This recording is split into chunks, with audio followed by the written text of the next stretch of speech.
4+4 offer. మొదటిసారిగా country delight పాలని 4 రోజులు ఆర్డర్ చేసిన వాళ్ళకి మరో 4 రోజులు ఫ్రీ. ఇంకెందుకు ఆలస్యం, యాప్ని డౌన్లోడ్ చేసుకోండి. Download the country delight app now. అమలు చేయాల్సింది కేంద్రమే కాబట్టి 42% రిజర్వేషన్లకు సై అనుకుంటే ధర్మయుద్ధం చేస్తాము అంటూ ఉన్నారు రేవంత్ రెడ్డి.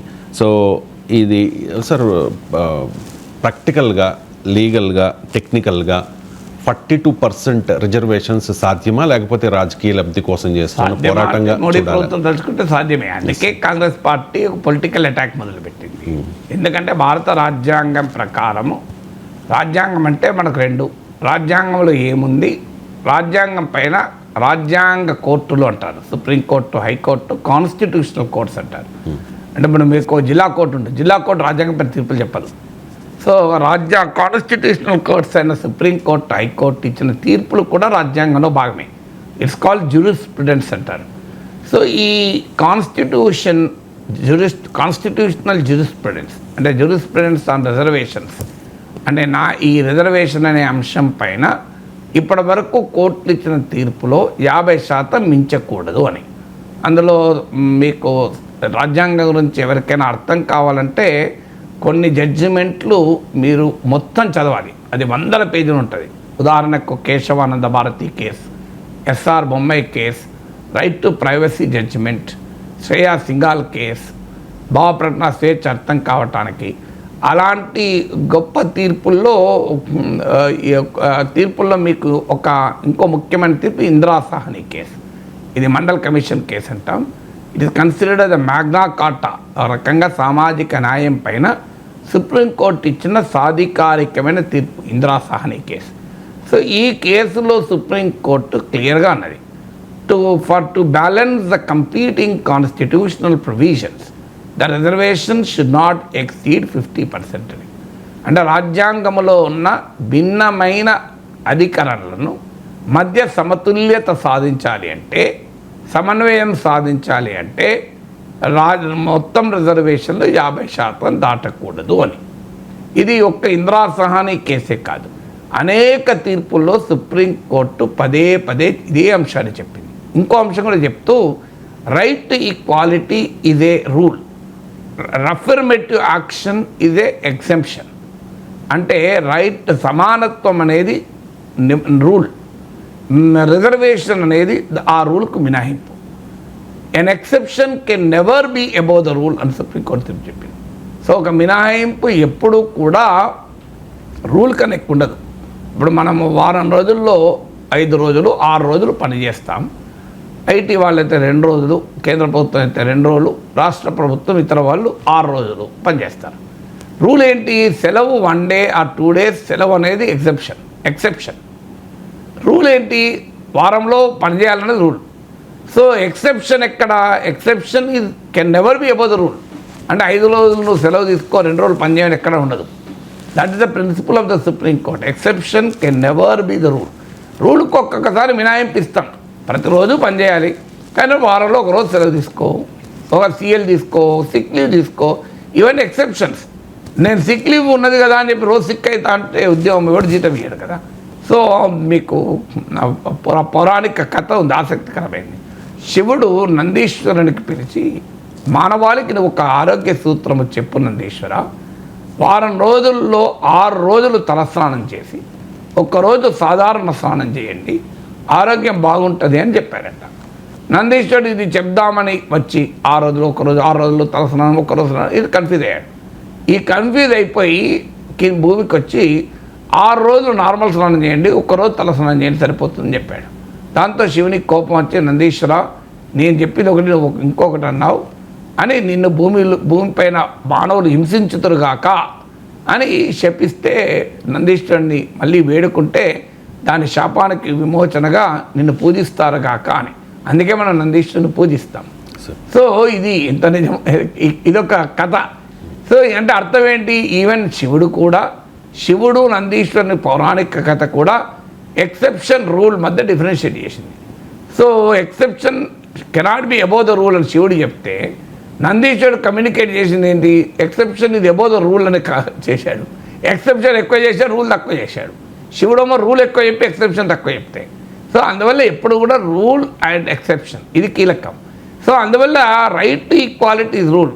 కులము, మతము, వర్గము, రంగు, లింగ ఏ భేదాలు చూడకూడదని రాజ్యాంగం చెప్తుంది. ఇది బేసిక్ సూత్రం మన రాజ్యాంగాన్ని ప్రాతిపదిక, రైట్ టు ఈక్వాలిటీ అని.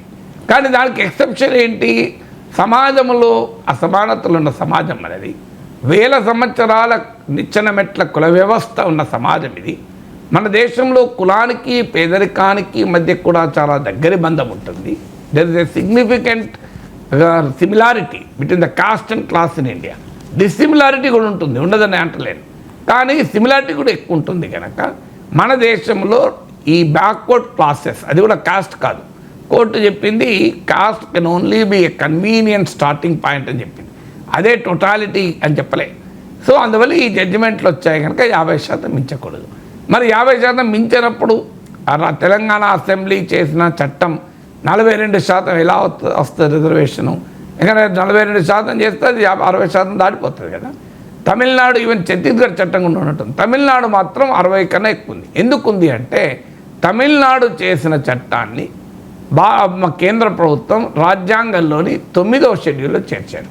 ఈ రాజ్యాంగం 9వ షెడ్యూల్కి ఉన్న ప్రత్యేకత ఏంటంటే 9వ షెడ్యూల్లో ఏదైనా చట్టం చేస్తే న్యాయ సమీక్షకు అతీతం, కోర్టులు దానిపైన చర్యలు తీసుకోలేదు.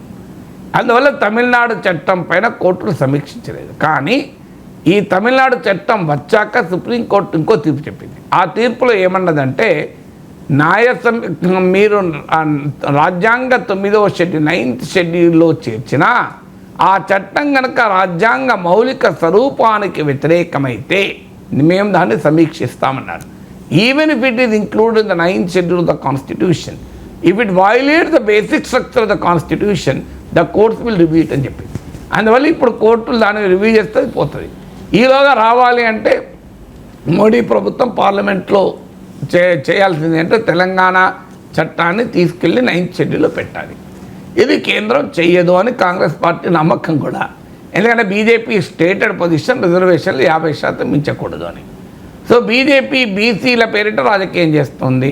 నరేంద్ర మోడీ నేను ఓబీసీ అని చెప్పుకుంటున్నాడు, నా క్యాబినెట్లో బీసీలు ఎక్కువ అంటున్నాడు, తెలంగాణలో బీసీ ముఖ్యమంత్రిని చేస్తామంటున్నాడు. కాంగ్రెస్ పార్టీ బీసీని ముఖ్యమంత్రి చేయగలుగుతుందా, బీఆర్ఎస్ బీసీని ముఖ్యమంత్రి చేయగలరా అని ఉతికారేస్తున్నారు.